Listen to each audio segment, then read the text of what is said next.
wabarakatuh. A'udzu billahi minasyaitonir rajim. Bismillahirrahmanirrahim.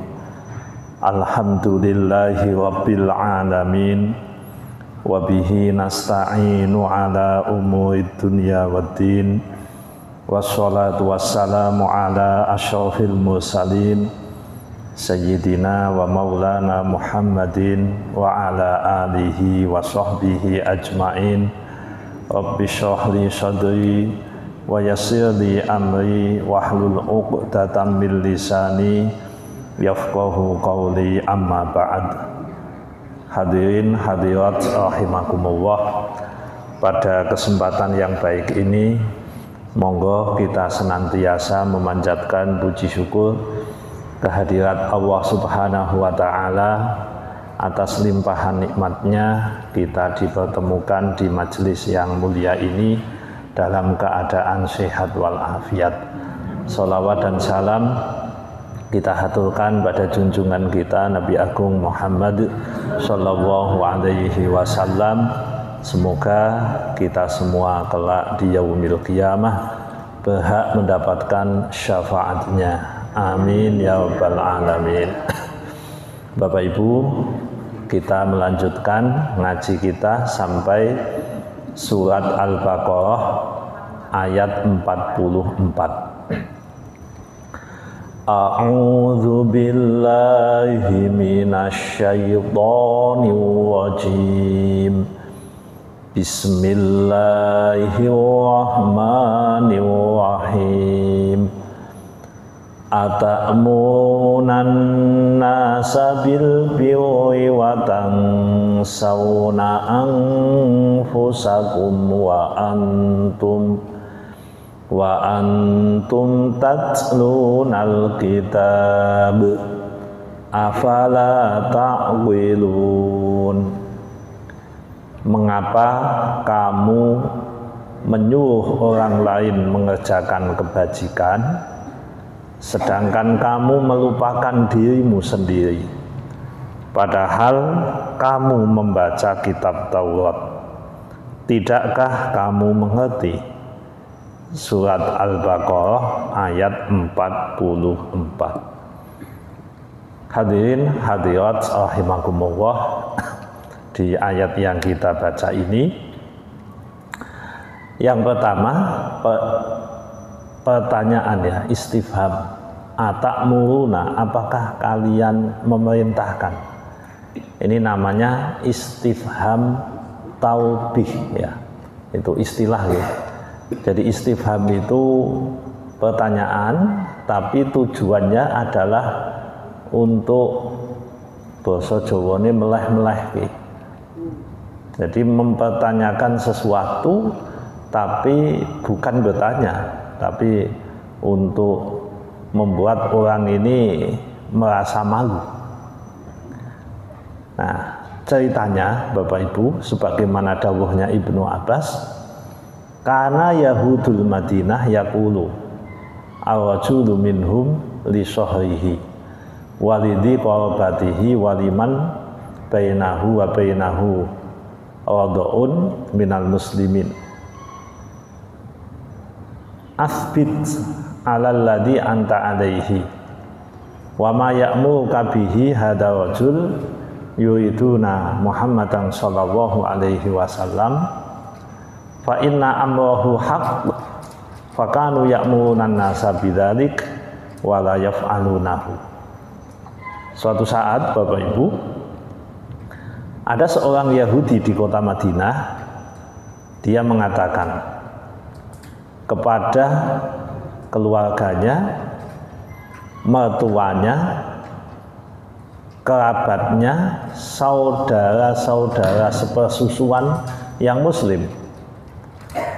Nah, ngomongnya begini, tetaplah kalian terhadap apa yang kalian berada di dalamnya, maksudnya Islam,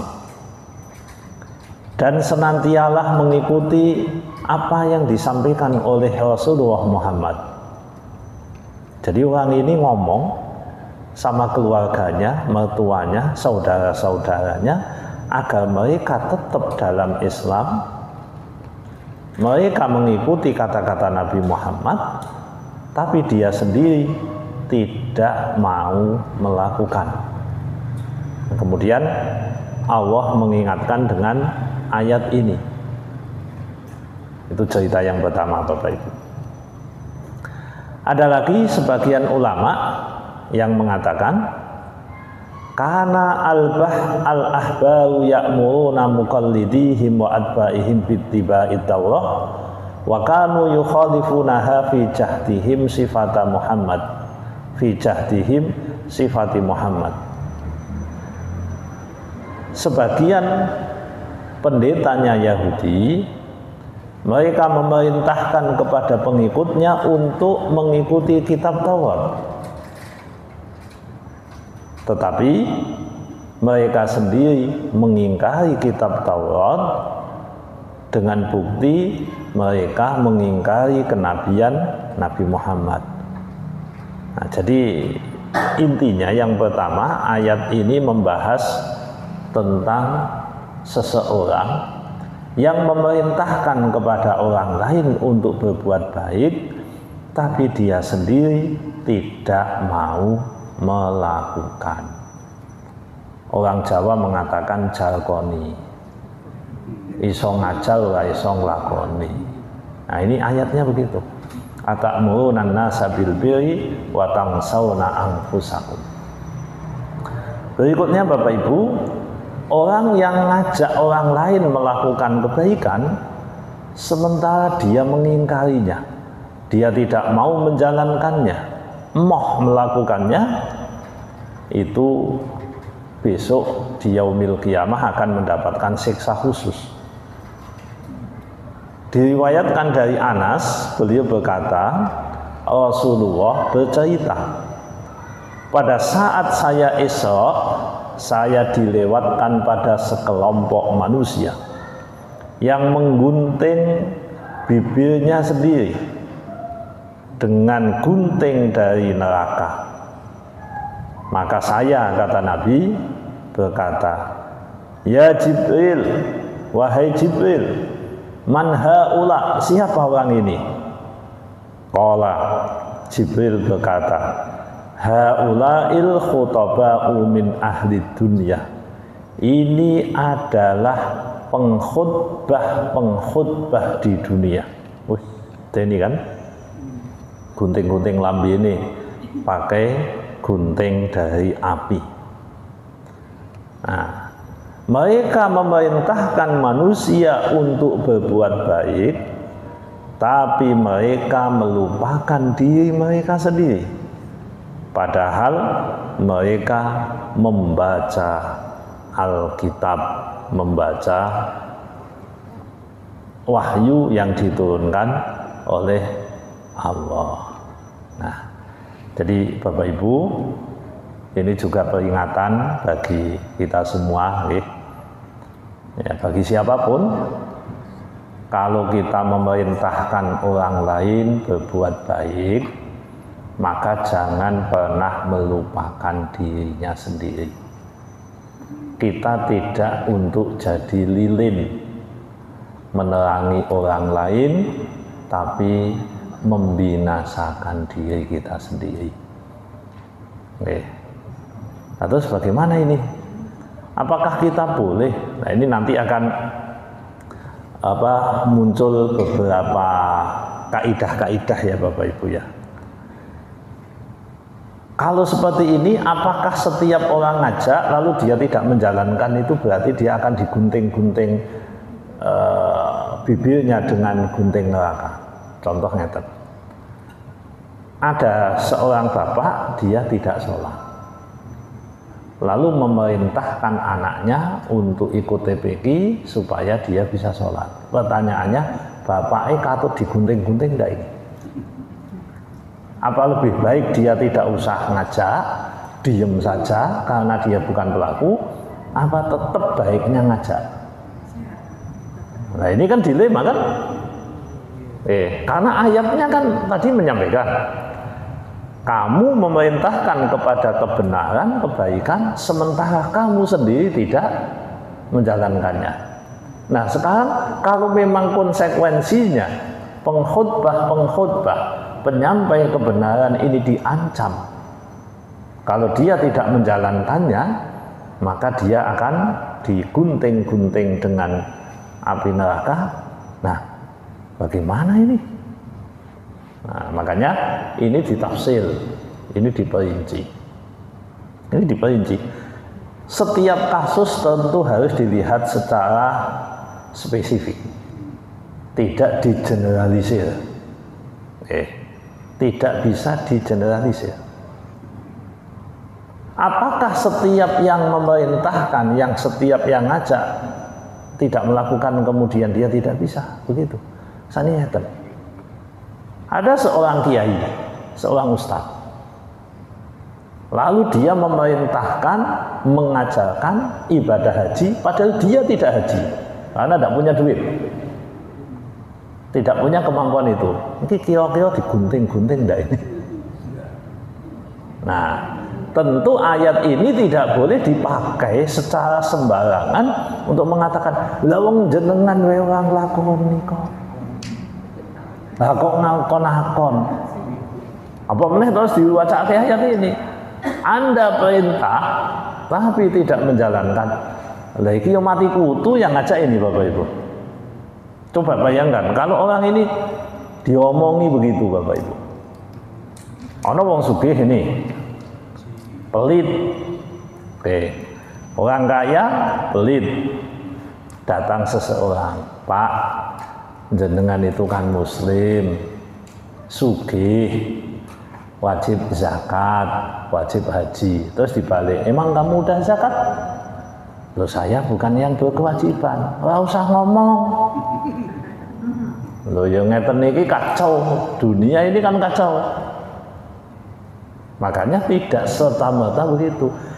Yang dimaksud itu adalah orang yang punya kesengajaan Bapak Ibu. Jadi memang ini manipulasi duniawi, tujuannya hanya untuk mendapatkan sesuatu yang sifatnya duniawi. Ngajak wong berbuat baik, dia sendiri sebenarnya tidak mau, ingin memanfaatkan saja.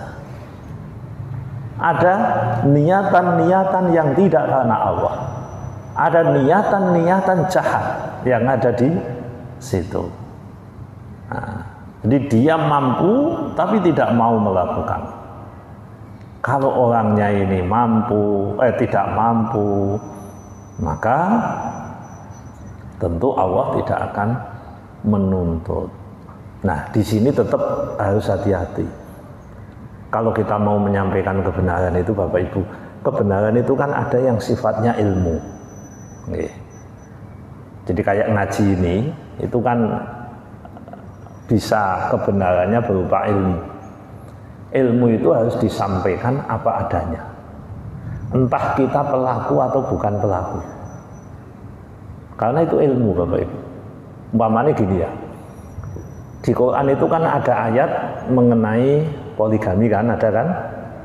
Nah, di situ ada ayat fankihu ma tobalakum minan nisa'i mathna wa thulatha wa ruba'. Maka menikahlah kalian kepada yang engkau sukai 2, 3, 4. Kalau tidak mampu 1. Nah, kita bahas ono nikah 2, 3, 4. Nah, terus umpamanya saya bahas istri saya hanya 1. Kira-kira saya masuk neraka enggak karena itu? Ya kan tidak toh Bapak Ibu. Ndak iso ngeten, ora usah dibahas. Mong jenengan rawani kok. Nah, ya kan tidak boleh Bapak Ibu. Kenapa? Yang kita bahas itu ilmu. Kebenaran ilmu harus disampaikan apa adanya. Terlepas kita itu pelaku atau bukan. Terlepas kita itu sudah menjalankan atau belum. Jadi harus dilihat Bapak Ibu, tidak bisa digebyah-uyah. Mboten saged. Mangke nek digebyah-uyah ya bahaya Bapak Ibu. Lanjut ya. I'lam, ketahuilah, waffaqakallahu ta'ala. Semoga Allah memberikan taufik kepada kalian. Annat tawbiha fil ayah, sesungguhnya kritik yang disampaikan oleh Allah di ayat ini bisa babi talqi fi'lil birri la bisa babil amri bil birri. Nah, ini bisa menjelaskan. Yang dikritik oleh Allah di ayat ini bukan karena dia memerintahkan kebaikan, tapi yang dikritik adalah karena dia meninggalkan kebaikan.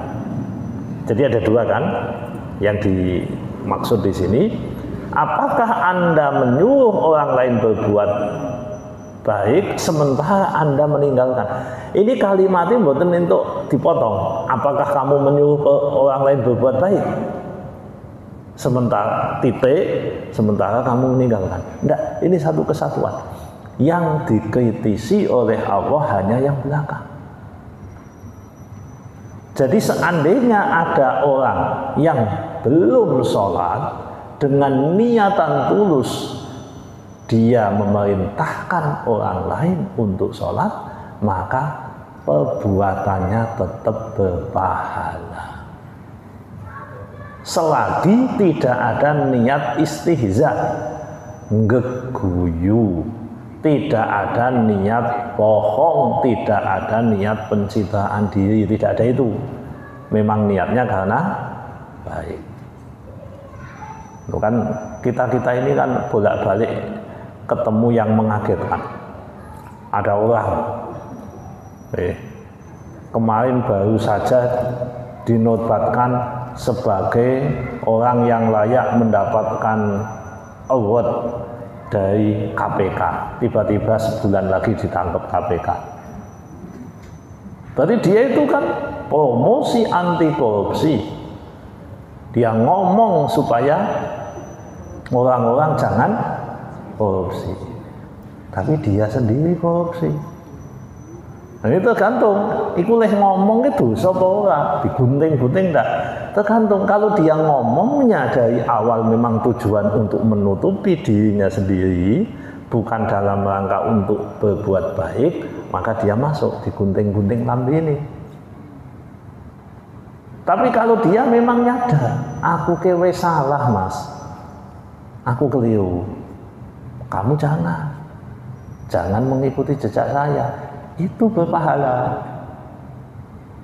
Karena bagaimanapun dia tetap amal ma'ruf nahi mungkar. Nah, jadi Bapak Ibu, sekali lagi ayat ini harus kita pahami dengan sebaik-baiknya. Jangan sampai kita kemudian malah tidak mau berbuat baik gara-gara wah kula mboten wani mas, mboten wani ngandani, tapi wong kula dhewe dereng sae. Saya sendiri ya diuneni wong jalkoni, iso ngajal lah iso nglakoni. Lah dengan ora iso nglakoni asalkan bukan niatan buruk ya insya Allah tidak jadi masalah. Itu yang kedua. Terus yang berikutnya Bapak Ibu, suatu saat Abu Amr bin Mator, beliau itu cerita, hadartu majlisa Abi Utsman al-Khairi az-Zahid. Suatu saat saya datang di majelisnya Abi Utsman al-Khairi az-Zahid.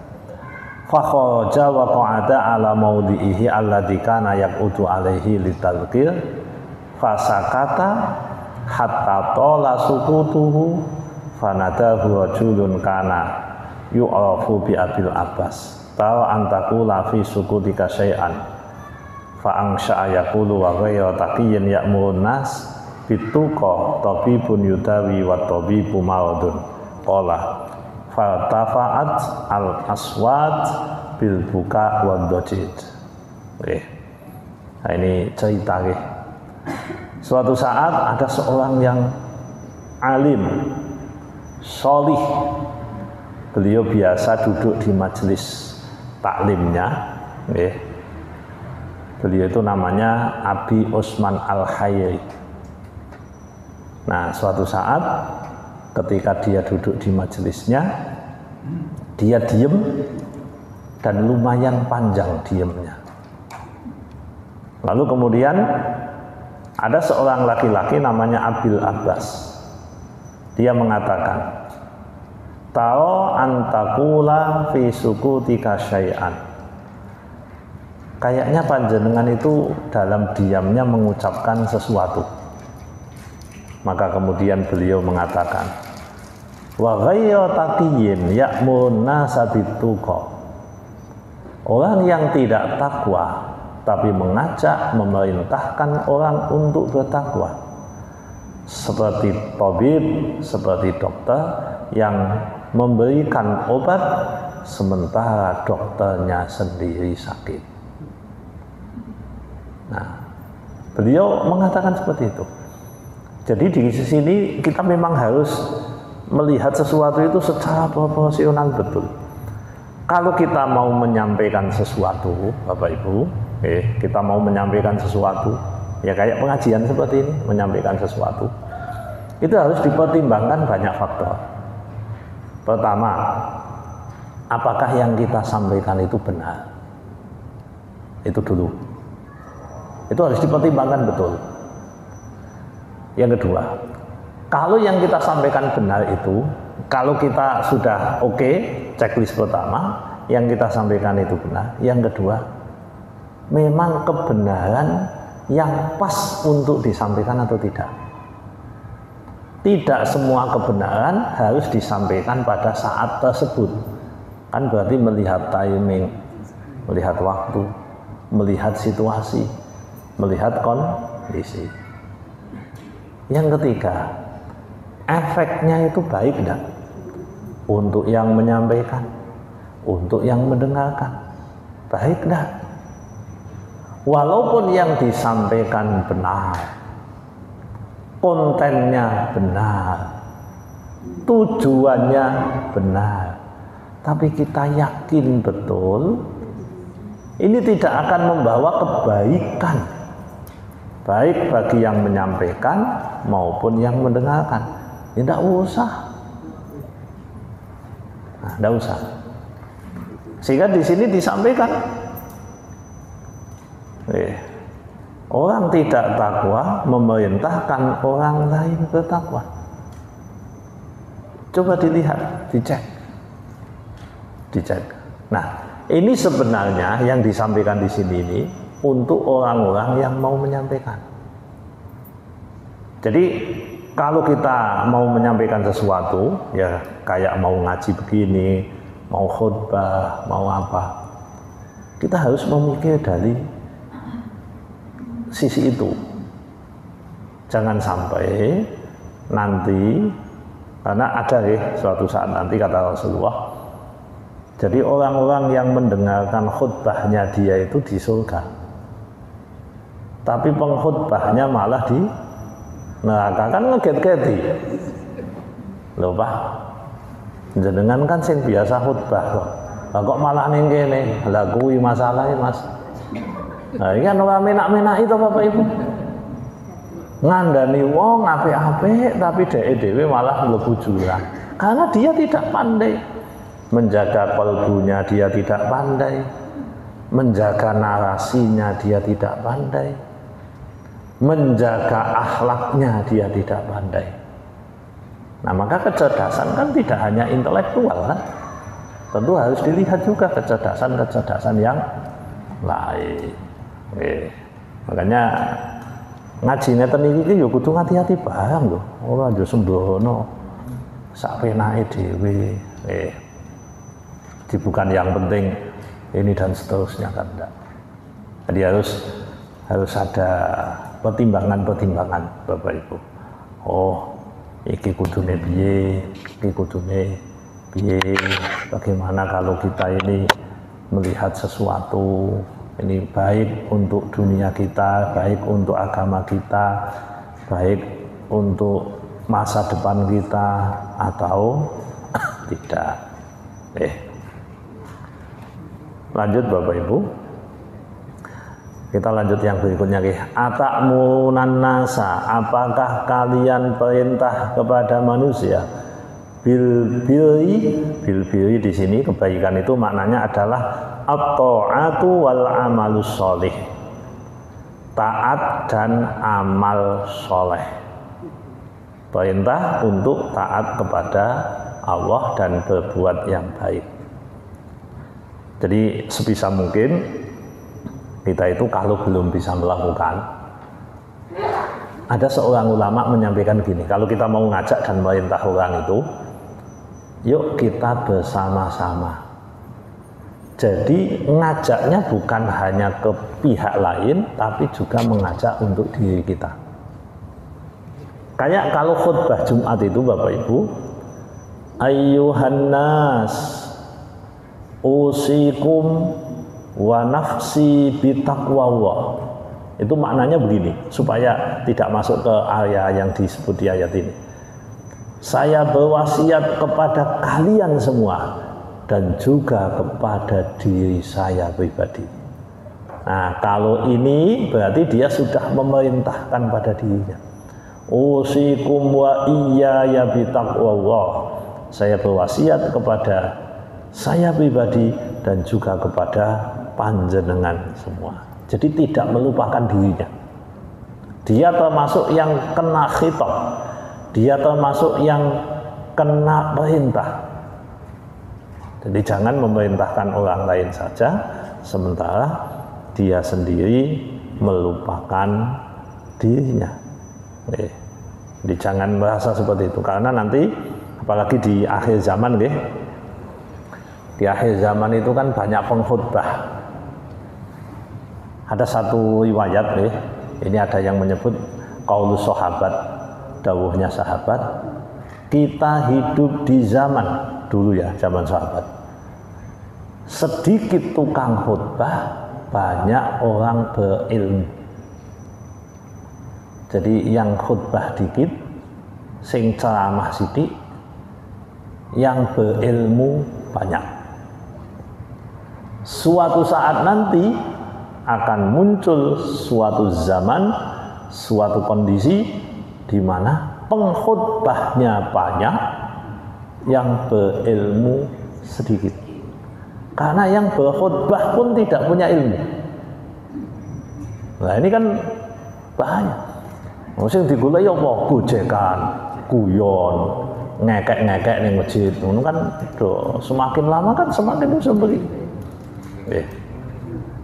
Kalau zamannya dawuhnya Imam siapa itu? Imam Ghazali, beliau itu mengkritik habis itu. Oh masjid oke gojekan tok ya. Masjid oke guyonan tok. Jadi akan satu masa nanti muncul satu zaman di mana pengkhutbahnya banyak, yang punya ilmu dikit. Mulane majelis-majelis ilmu di akhir zaman itu tidak diminati. Enggak Bapak Ibu, itu udah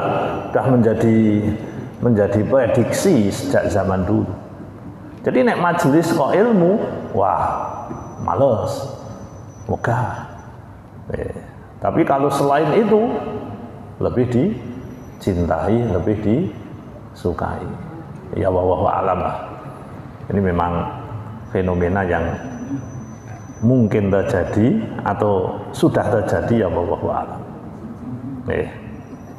Wa tansawna anfusakum wa antum tatlunal kitab. Sedangkan kalian itu membaca kitab. Karena ayat ini awalnya mengkritik orang Yahudi, berarti kitab yang dimaksud adalah Taurat. Tapi kalau pelajaran untuk kita, ini pelajaran kalau ayatnya ini memang untuk orang Yahudi. Anda itu membaca kitab enggak toh? Anda itu membaca Quran apa enggak sih? Atau jangan-jangan Anda itu tidak mau membaca Quran, atau Anda membaca Quran tapi tidak sampai melewati tenggorokan, atau Anda membaca Quran tapi tidak mau tadabbur, mengetahui isinya. Lo ada lo yang menolak tahu lo Bapak Ibu. Aku mau nek ngerti lah nopo kakean aturan. Oh, ada yang begitu. Memang orang itu mending tidak tahu. Lah kenapa? Kan apa-apa tidak dosa. Gara-gara baca Quran, ternyata riba itu dosa toh. Tiwas aku moco. Nek aku moco kan ora perlu ngerti, jadi tidak perlu merasa bersalah. Nah ini ada manusia yang begitu itu gimana? Ya wallahu a'lam. Nah kita ini mestinya Bapak Ibu membaca Al-Quran, tapi jangan hanya sampai di sini. Nabi itu pernah menggambarkan, ini kelompok Khawarij namanya. Rasulullah mengatakan, nanti ada satu kaum, satu kelompok. Mereka itu muda di sini maknanya itu ya pengetahuannya masih muda. Kalau Anda bertemu dengan dia, Anda pasti akan minder karena ibadahnya itu Masya Allah. Terus ini ibadah tenanan. Tapi kata Nabi, orang ini tidak membaca Quran kecuali hanya sampai di tenggorokan. Gak paham. Lalu kata Rasulullah lagi, dia ini akan keluar dari Islam sebagaimana pak anak panah keluar dari busurnya. Cepat sekali. Cepat sekali. Lah uniknya Bapak Ibu, orang-orang model kayak gini ini membaca kitab tapi tidak memahami kitab. Membaca kitab tapi tidak pernah mau belajar yang serius.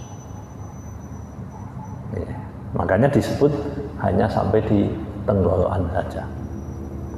Jadi tidak mau belajar yang aneh-aneh, yang serius, yang berat-berat itu tidak mau. Maka kelompok ini nanti akhirnya akan menjadi kelompok Khawarij. Kelompok ini, orang yang seperti ini, mereka itu sangat mudah untuk memvonis kafir kepada orang lain, ibadahnya luar biasa, bahkan perempuan haidnya pun sholat. Orang kayak gini nih, saking segebaik. Orang haid itu sholat, saking hebatnya orang ini. Anda bersama dengan dia sholatnya khusyuknya luar biasa. Tapi orang ini tidak memahami Al-Quran, tidak memahami agama dengan baik. Nah makanya Bapak Ibu, orang yang membaca kitab tapi kurang memahami dengan baik dan tidak mau belajar, itu ada sisi bahayanya. Kenapa? Ya sering blunder di dalam masalah aturan agama. Blunder.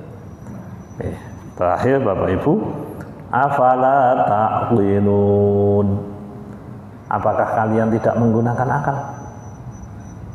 Tidakkah kamu mengerti? Jadi ayat ini mengingatkan kepada kita semua, yuk jadi orang yang pandai menggunakan akal, jadilah manusia yang mengerti bahwa membaca kitab, membaca Al-Quran dalam konteks kita, membaca Taurat dalam konteks orang Yahudi, mestinya efeknya itu memperbaiki. Jadi jenengan ngeten nggih, nek bar maca Quran, jenengan habis ngaji, mempelajari Al-Quran, didelok nggih efeknya.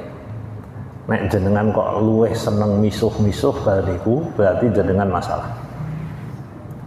Lah wong Quran itu ngajak kita jadi orang baik kok. Mosok kalau ngaji Quran jenengan malah pinter misuh-misuh, pinter melaknat. Nah ini ada something ini, ada sesuatu yang salah. Bar ngaji kula jenengan membaca Al-Quran, lah kok malah pinter ngrasani tanggane. Lha iki piye? Nah, nyambung. Dengan alasan dia begini, dia begitu. Udahlah, kalau kita memang berusaha untuk jadi baik, menggunakan akal kita, Al-Quran dan kitab-kitab yang lain tentunya mengajari kita untuk menjadi orang baik. Jadi orang baik. Makanya hati-hati Bapak Ibu di zaman modern ini. Pokoknya asal sesuatu kok ngajak kita kepada keburukan, jenengan tidak usah ikuti. Jenengan tidak usah jalani yang begitu itu. Makanya kita ini agak menghindari hal-hal yang sifatnya kayak politik praktis dan seterusnya. Bukan kenapa-napa Bapak Ibu. Kenapa? Coba jenengan kalau sudah masuk politik praktis, itu isinya misuh-misuh loh. Coba aja dicek aja. Isinya jenengan suudon sama orang enggak? Intinya panjenengan kemasukan penyakit hasud enggak? Dengki enggak? Iri hati apa tidak? Coba itu digali. Kalau jenengan karena alasannya perjuangan ya, alasannya perjuangan. Dan ini perlu didiskusikan mestinya. Alasannya perjuangan, memperjuangkan kebenaran, memperjuangkan kebaikan. Lalu kemudian yang jenengan terima justru suudon sama orang lain, ngelek-elek wong liya, terus mencaci maki. Terus penyakitnya tadi ini hasud. Hasud kan ngeten. Kalau orang lain mendapat nikmat, kita jengkel. Kalau orang lain mendapat musibah, kita senang. Coba jenengan tanya orang-orang yang fanatik politik itu. Kalau lawan politiknya kalah, seneng enggak? Seneng. Musibah kan padahal. Kalau lawan politiknya menang, jengkel enggak? Jengkel.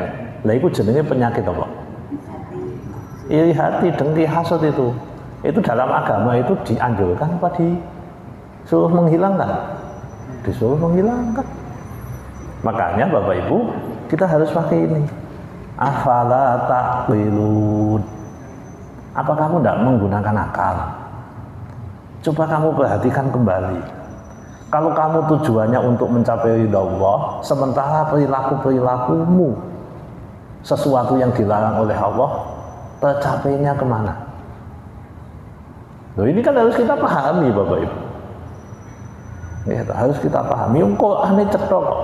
Wailul likulli humazatil lumazah.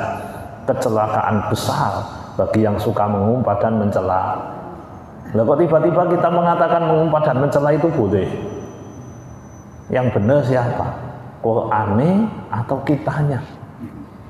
Ya dicek kan. Makanya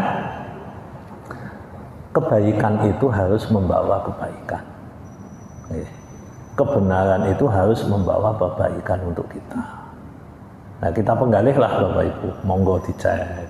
Hati kita itu kapan-kapan ya dites. Dites atiku kok kaya ngopo to? Gitu. Jadi ayat ini diakhiri dengan pertanyaan. Awalnya pertanyaan, akhirnya pertanyaan. Afala taqilun. Apakah kalian tidak mengerti? Apakah kalian tidak menggunakan akal? Ya pakai akal sehat kita sehingga kita tahu mana yang benar dan mana yang jelek. Benar akan membawa kebenaran. Kebusukan, kejelekan meskipun dibungkus dengan kebenaran pasti endingnya pada kejelekan. Ya, sekarang kan orang pandai ilmu kemasan tuh Bapak Ibu. Teknologi pengemasan zaman ini tuh luar biasa. Nek cara Pak Zainuddin dulu, kalau zaman dulu disuruh milih madu apa racun ini cetok. Madu ya kuwi, racun ya kuwi. Nah, nek sakniki kondone Pak Zainuddin, madu racun kemasane madu. Lah kan mumet toh. Oh, itu disampaikan sudah 15-20 tahun yang lalu itu Pak Zainuddin, saya dengar itu ceramahnya beliau. Dipikir-pikir saya suwe terjadi bias. Lah cetha. Lah nek ora cetha, kula jenengan kan kudune afala taqilun, tak pikirlah iki menuju kebaikan atau tidak. Nggih. Ngoten Bapak Ibu, ayat 44 intinya ayat ini mengkritik orang-orang yang mengajak orang lain untuk berbuat baik sementara dirinya menolak melakukannya. Tapi ada perinciannya apabila orang memerintahkan mengajak kebaikan dia belum mampu, tapi sesungguhnya dia tidak mampu bukan karena malas, maka insya Allah orang ini tidak termasuk yang dikritik oleh Allah. Jadi tetaplah mengajak kebaikan meskipun kita belum melakukannya dengan niatan yang baik. Saya kira itu, terima kasih, kurang lebihnya mohon maaf. Monggo kalau ada pertanyaan dipersilahkan. Matur nuwun.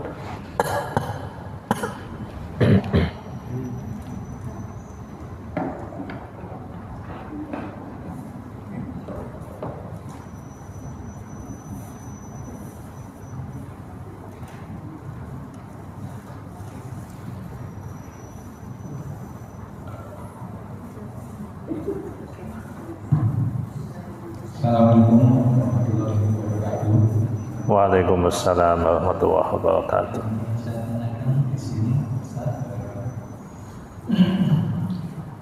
mengajak kebaikan tapi dia sendiri tidak bisa melakukan ucapan tadi. Ya.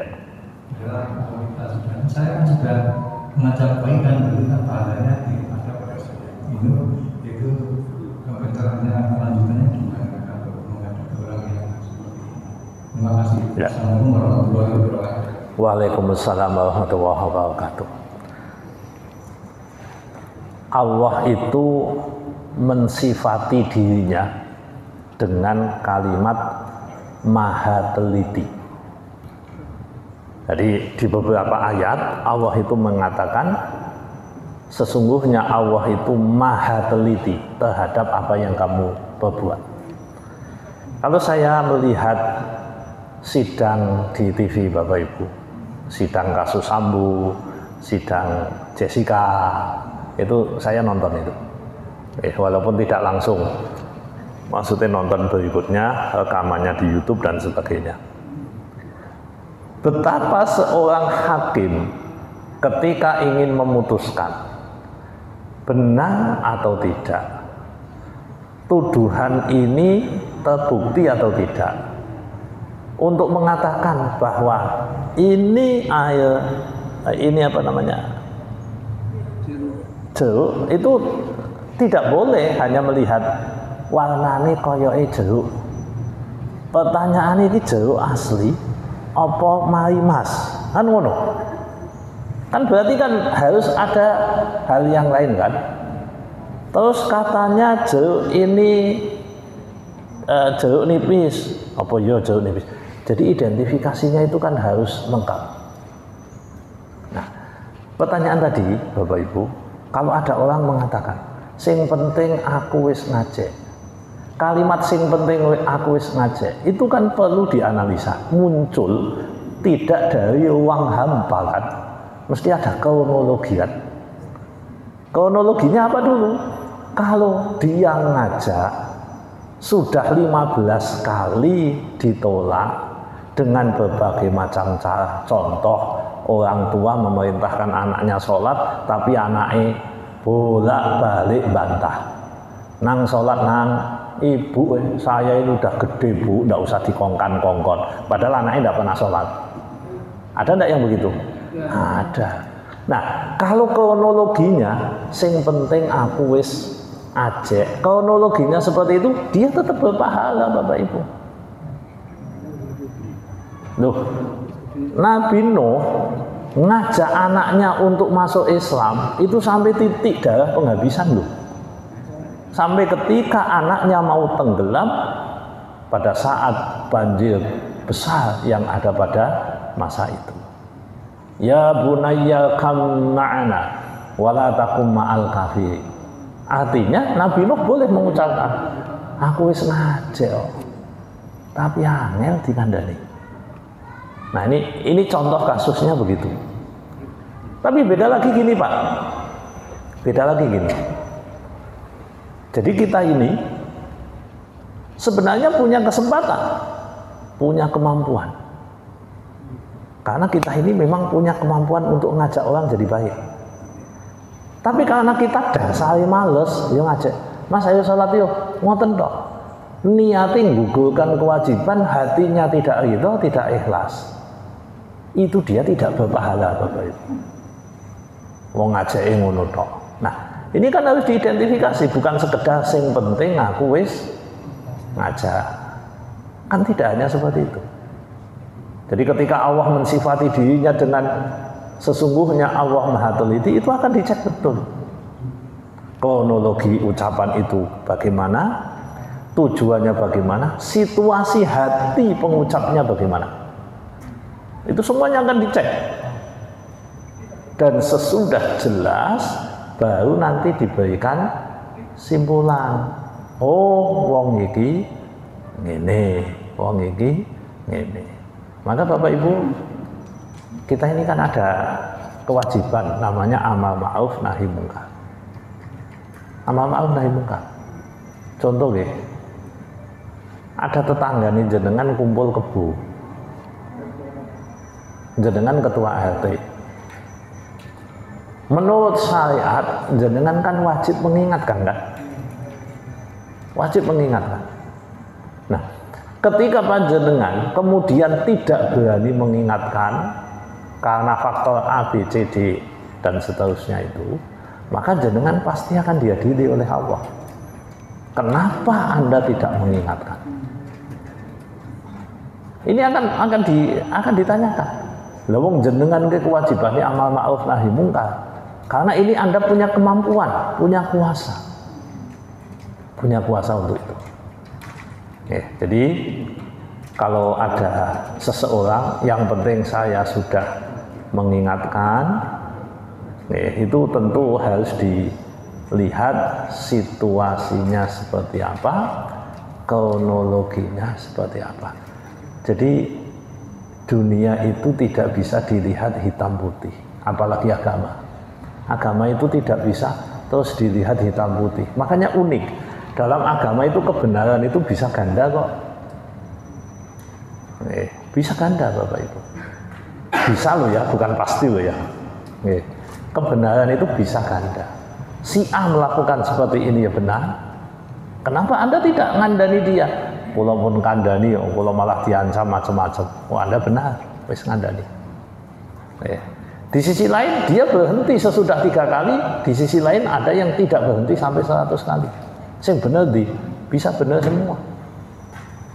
Yang berhenti di titik ketiga dan yang tidak berhenti sampai yang ke-100. Jenengan iso muni ngene. Tapi yang telu kok wis putus asa ki dosa. Delok situasinya dulu. Jangan kemudian langsung dihuyah-huyah. Jadi kalau pertanyaannya tadi, bagaimana sikap kita atau mensikapi orang yang mengatakan bahwa sing penting wis tak kandani. Jadi saya lepas dari tanggung jawab. Ya nanti dulu siapa? Siapa dulu? Nah itu yang dimaksud anaknya usia 7 tahun betul sakit Bapak Ibu. Usia 7 tahun kon sholat, usia 10 tahun orang mau ngongkon, kon mentung. Lah tapi saat ini ngono undang-undang KDRT. Nah, gimana ini? Makanya ucapan-ucapan guru saat ini kan ngeten. Ana bocah nakal luweh. Dijalno udut ning kelas luweh. Melanggar aturan daripada dikasuske akhirnya anaknya dadi kurang ajar kabeh. Itu sebenarnya sing suka ngasuski 1-2 orang ya. Yang lain itu ndak. Nah, tapi kan iya nek sing di seneni pas sing ora ngasuske. Nah kalau dulu zaman dulu kan mboten nggih. Ngaji gurune nggawa pentung, tutuk lapo bapake. Kula ditutuk. Mulane ngajine sing bener. Ngono biyen. Sakniki ditutuk gurune parani. Laporke polisi 110. Nah, jadi iki yo piye iki maksudnya. Nah, jadi Bapak Ibu memang kita kan tidak bisa melihat sesuatu apakah kita sebagainya hanya yang penting itu tanggung jawab kita di titik mana dulu. Matur nuwun. Monggo Bapak. Assalamualaikum warahmatullahi wabarakatuh. Waalaikumsalam warahmatullahi wabarakatuh. Yang akan kami sampaikan adalah sopan santun etika dalam berpolitik. belakangan kami dengarkan ada bermasalah dalam pemilu yang baik adalah sekarang ini ada dua kelompok yang berbeda pendapat. Yang pertama adalah karena berpolitik itu kotor, sebaiknya umat Islam tidak usah masuk politik.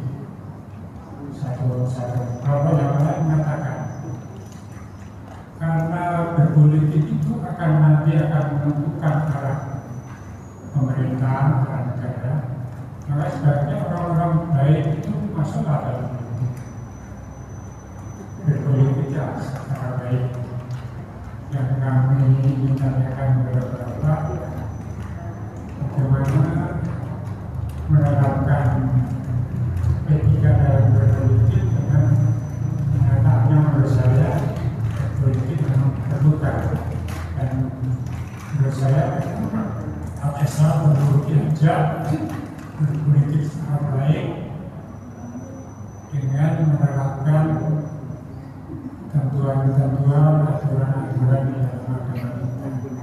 Pertanyaan ini memang bagi saya sendiri tadi mau saya sampaikan atau tidak, tapi akhirnya saya sampaikan bahwa mendapatkan jawaban. Ya. Terima kasih Pak. Ya, terima kasih. Bapak Ibu, apakah orang Islam harus berpolitik? Iya. Tapi permasalahannya harus masuk partai politik atau tidak, kan gitu. Jadi kalau kita lihat kan di situ maksudnya. Kita itu sudah reformasi 26 tahun Bapak Ibu. Kita kan bicara ada realita, ada harapan kan. Antara harapan dengan realita itu harus dilihat. Nah, jadi Bapak Ibu, mestinya orang baik itu masuk dalam politik jika diyakini orang baik itu memperbaiki. Tapi kalau orang baik malah terjelekkan, ya tentu ini harus dipertimbangkan kembali Bapak Ibu. Jadi orang baik terjelek. Jadi gini, kalau kita masuk pada suatu tempat, kita itu hanya dua kemungkinan. Apakah kita mempengaruhi atau kita dipengaruhi. Nah makanya kan yang disampaikan orang baik harus masuk. Karena tujuan orang baik bukan untuk jadi orang baik. Di situ adalah untuk memperbaiki. Nah kalau kita bicara konteks politik praktis ya oke ya. Kita kan bicaranya fakta nih. Politik praktis. Saat ini kalau jenengan pengen jadi DPR, taruhlah ono wong apik pengen jadi DPR. Siapa orangnya malaikat lah umpamanya. Kira-kira kalau DPR nyalon di kota Semarang, dia orangnya baik, ahli ibadah, suka menolong, tapi tidak ngasih duit, jadi enggak Pak?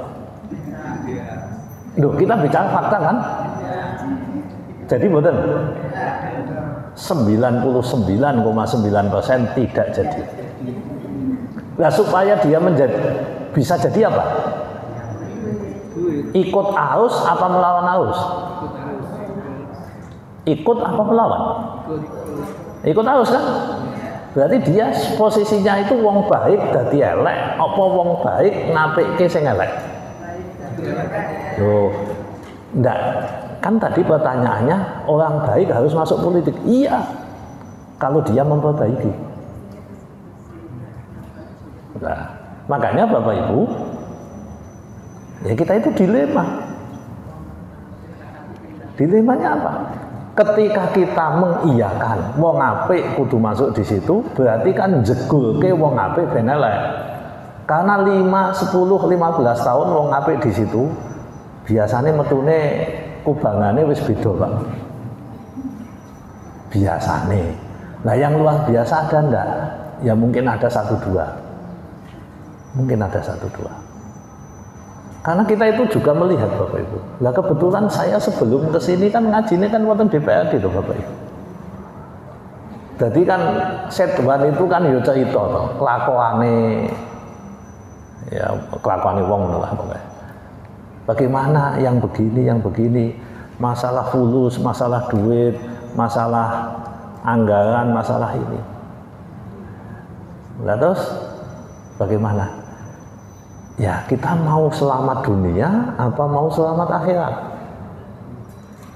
Kalau mau selamat akhirat, maka kita harus menjalankan politik sesuai dengan yang dijalankan oleh aturan agama.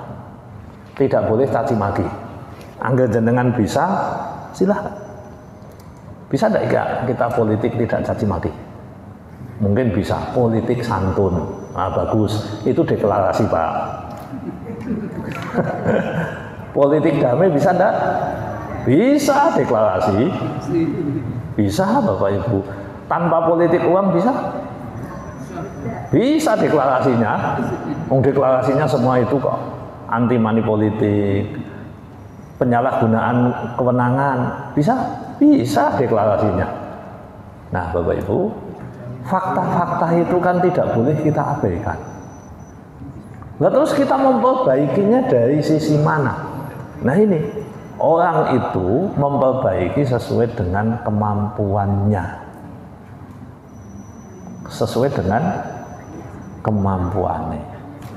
Makanya justru wong-wong soleh, kiai, ulama jangan masuk di politik. Nopo? Jadi bobrok kabeh mengko. Jadi kacau. Makanya ulamanya jangan ikut. Anak buah ulama wis sing rada tendangane, rada tenanan kuwi wani gabesan ya ngono. Nah, ini dinasihati yang baik meskipun nasihati sering diabaikan. Nggih. Loh, Bapak Ibu, tadi kan disampaikan begini. Nanti kalau kita tidak masuk, nanti akan dikuasai oleh orang jelek. Kan begitu kan? Yang sering diucapkan, kalau kita tidak berpolitik, maka berarti kan kita seakan-akan memberi stigma. Aku wong apik, kae wong elek kan ngono. Kira-kira kan ngono to. Nek dikuasai wong kae berarti elek, nek dikuasai aku berarti apik. Nah, makanya saya berusaha untuk mengambil kekuasaan dari dia. Ini kalau bicara tentang reformasi dan sebagainya ya faktanya seperti itu, Bapak Ibu. Makanya kita tetap menganjurkan berpolitiklah, tapi tidak mempolitisasi.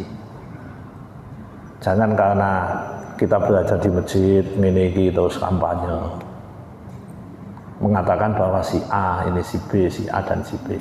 Madorotnya besar. Madorotnya besar, Bapak Ibu. Itu sudah terjadi. Nah, jadi masalah dinamika pemikiran itu kan orang punya cara pandang masing-masing. Kita harus saling menghargai.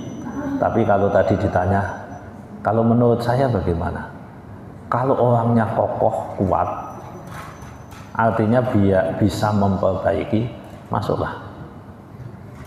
Tapi kalau nuwun sewu tidak bisa memperbaiki, daripada ikut kecemplung dosa, tidak usah. Karena saya itu ketemu politisi banyak, Bapak Ibu. Kiai ngomong, saya ketemu betul loh nih.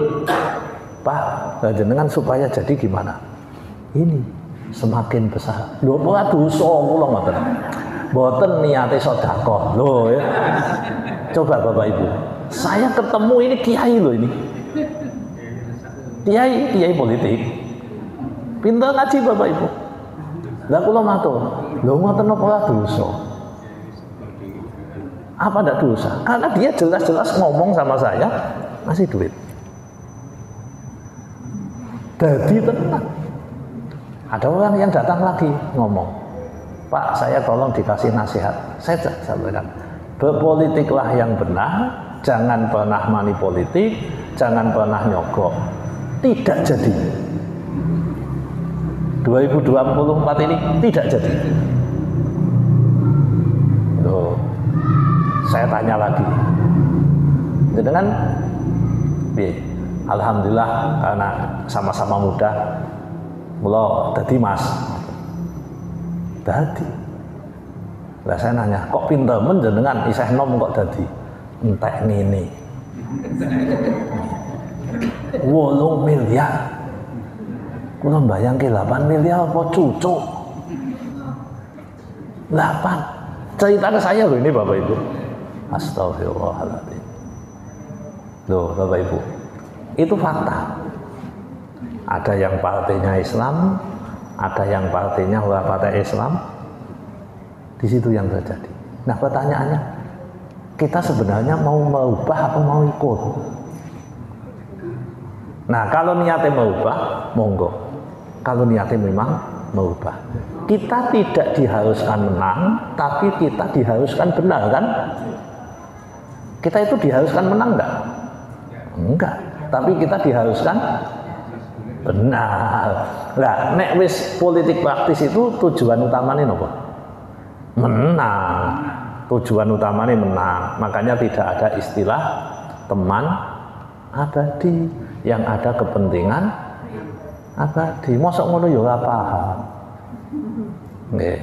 Kula niku ya kadang ya ketemu wong niku sing fanatik niku ya Tuhan. Jenengan pilpres lho. Walah gontok-gontokan. Saiki ketemuan bolonan. Bolonan sing mau mungsuhan itu bolonan. Yes, wallahu a'lam. Nggih. Jadi gini. Baik, gimana kita? Ya politik yang praktis hanya untuk jagoan-jagoan yang mampu mengubah itu. Kalau seperti saya, mungkin sebagian yang lain tidak mampu, Pak.